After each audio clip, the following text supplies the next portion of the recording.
Welcome back. All right, news of the day video for all you fine people on the internet for your Saturday, July the 6th. Something I stumbled upon from yesterday, which I found this morning. But Neil Smith, former general manager of the New York Rangers, brief general manager of the New York Islanders, saying that he was at the draft and that general managers basically are indirectly tampering. So the NHL has a rule. You can't contact a player who's property of another team.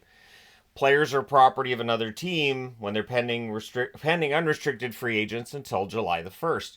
Well, GMs are going around this by using a proxy. So basically, they have somebody contact the agent. So the general manager's not directly involved. They're not directly tampering, but they kind of are.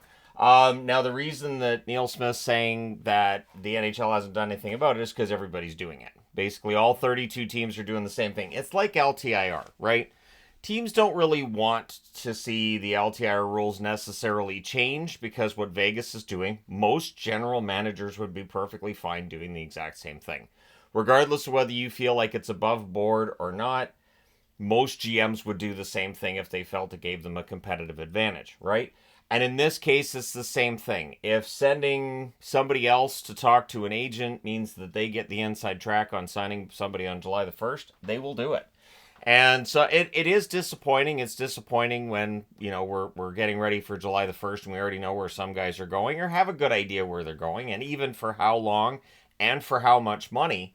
But I haven't heard anything about the NHL doing anything about it at this point, and I don't know that they necessarily do because it just basically in this day and age, it's really hard to police that. It is something that's very difficult to police. It does kind of take some of the fun out of July the 1st, although over $1 billion worth of contracts signed on July the 1st. I think the NHL's pretty happy with the excitement that's generated, and I don't think the players are going to complain about the contracts. So let me know your thoughts. Do you think that the NHL should step in and make sure that there's no contact between the agents and the teams prior to July the 1st? Or it's going to happen. So since all the teams are doing it, it's fine. Let me know your thoughts. Yesterday, the Anaheim Ducks signed a couple of entry-level contracts to first-rounders. Seneca and Solberg signed their entry-level contracts. And with Seneca and his reaction to being drafted so early, there's already like T-shirts and things of that nature.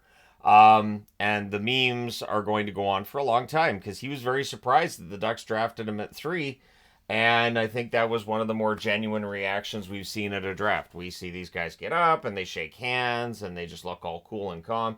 It's nice to see a player genuinely surprised and shocked. That's a lot of fun. So, all the best to Seneca with the Anaheim Ducks. Caleb Jones has signed a deal with the LA Kings. It's a 1-year, 2-way deal. So it pays him $775,000 at the NHL level, $425,000 at the AHL level, and then in the event that he spends the whole season in the AHL, there's a guarantee of $440,000. So that's some good pay right there for Caleb Jones.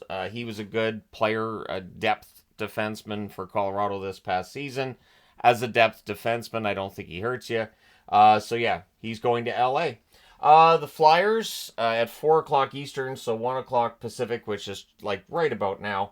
But I wanted to highlight this because this is fun, and all of the teams are doing this on some level. So whichever team you follow, unless the development camp is already over, in which case, whoops.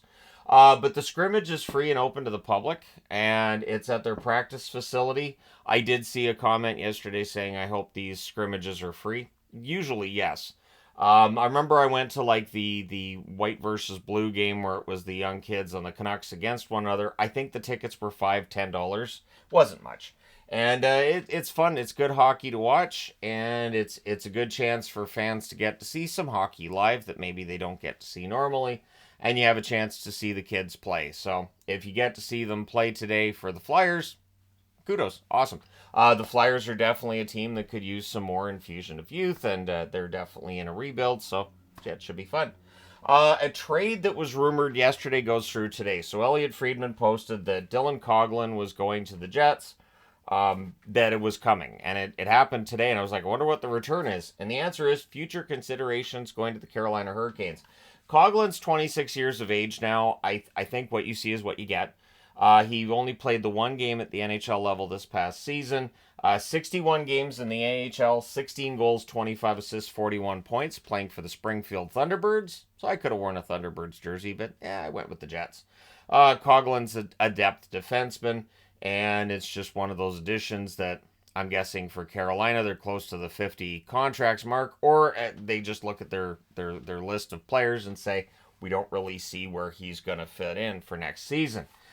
Chisholm has signed a 1-year, $1 million extension with the Minnesota Wild. Declan Chisholm, decent pickup for them. He's a blue liner as well. And then the Winnipeg Jets, while acquiring Coghlan, also got a couple of restricted free agents signed on their end as well. Gustafsson signs for 2 years.